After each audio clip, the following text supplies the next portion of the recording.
জলই জীবন। সুস্থ থাকতে এবং মানুষের শরীরকে ভালো অবস্থায় রাখতে নিরাপদ পানীয় জলের একটি নির্ভরযোগ্য সরবরাহের এক্সেস প্রয়োজন। আপনার নাগালের মধ্যে সর্বদা পরিষ্কার জল রয়েছে তা নিশ্চিত করার একটি উপায় হল জল পরিশোধন। স্বাস্থ্যের জন্য পরিষ্কার পানীয় জল অপরিহার্য। মানুষ জল ছাড়া মাত্র কয়েকদিন বেঁচে থাকবে।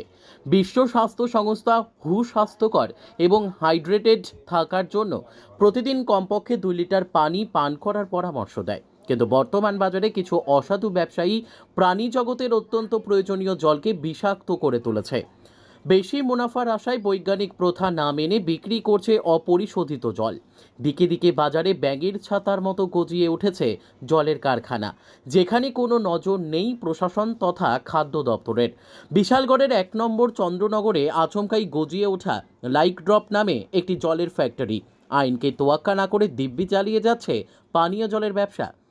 জলের নেই কোনো গুণগত মানও। বাইপাসের একটি দোকানে কয়েক কার্টুন জল বিক্রি করেছিল সংশ্লিষ্ট ফ্যাক্টরির 2 জন দালাল।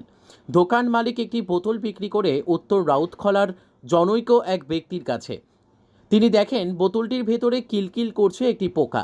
2 লিটার পানির বোতলটিতে ভাসমান পোকা দেখে দোকানে ভিড় জমায় উৎসুক জনতা।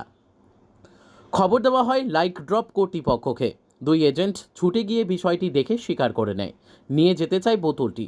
পরে গ্রামবাসীরা বোতলটি না দিয়ে তাদের ঘিরে ধরতে চাইলে এক প্রকার পালিয়ে বাঁচে ফ্যাক্টরির দালালরা।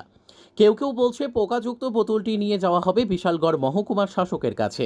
বিষাক্ত পানির বোতলটি দেখে প্রশাসন কি ব্যবস্থা নেয় সেদিকেই তাকিয়ে এখন এলাকার লোকজন।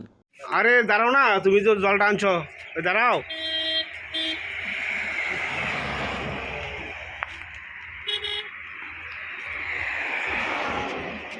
Bureau report, news daily Bharat.